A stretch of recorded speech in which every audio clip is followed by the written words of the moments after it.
Hi everybody, welcome to Caketastic Cakes. It's Jen and I'm going to show you today how to create a birthday cake for your dog shaped like a bone. That's right, it is for your dog, 100% doggy friendly. Now let's get started. I started with my batter. My batter was made of peanut butter, applesauce, pumpkin puree, and flour. I think that was like literally it. I baked it in a loaf pan. It was a half a loaf pan as you saw there. And it doesn't really rise very much, so if you need to make a bigger cake, you'll have to double the recipe, which I will include in the description below. While that is cooling and doing its thing, I'm making the doggy icing. This is a type of icing that doesn't have any peanut butter in it. It was cream cheese, a little bit of honey, some Greek yogurt, and a little bit of coconut flour to thicken it so you can actually pipe it and it will hold its shape. Now my cake has cooled, so I'm ready to start carving it. I carved a wedge out of one side. As you can see, the two ends were at an angle, straight across the center. Don't go too deep into the cake. You want to leave as much cake as you can so you don't trim away too much. You can use that piece that you just cut out as a template for the other side.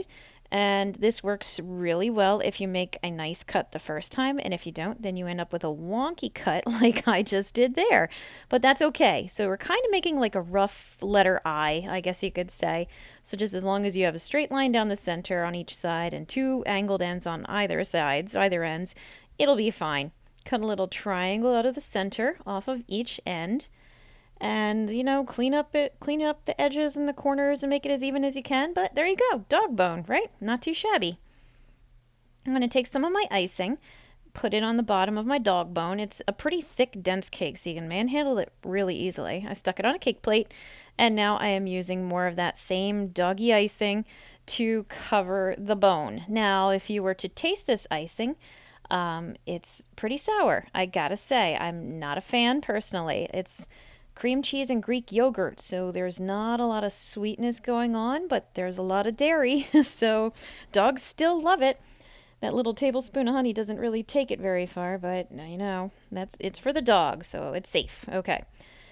Now I am taking more of that icing and I am going around the edges as best and as carefully as I can. My dog bone is not difficult to ice by any means, but the icing itself is a little different. The coconut flour that I use to thicken it works really well to thicken it. Coconut is nice for dogs, it's safe for dogs, so I like to use it. But it leaves the texture a little grainy, which I've never had a dog complain yet. All the people who I've made these dog cakes for said their dogs loved them, so I think it's okay anyway. I dyed a little bit of the icing an orange color. There are many natural colors that you can use for food coloring. I just used a tiny touch of regular old gel food coloring. And so I am just going to go around with a star tip and just decorate the bottom of the cake. I wiped off the cake board first because it was all streaky, but it looks pretty sharp. Now, to decorate the sides, I have some milk bones that I'm using with the same orange and a little skinny tip there, and just outlining of them. So I made a couple of those. Stuck them on the ends of the cake. I have two plain milk bones that I stuck on the side of the cake. I wrote the doggy's name in some yellow icing. It looks literally like I took a thing of mustard out of the refrigerator to write this. I see that I should have used a different color, but it seemed like a good idea at the time, darn it. And I'm sticking with it. So I wrote the dog's name. I put his age on the two bones. And I'm using a smaller star tip now to just go around the top of the cake in that same mustard yellow color to finish it off, to make it look a little more decorated, a little more complete. And there's the birthday boy himself. Isn't he a cutie?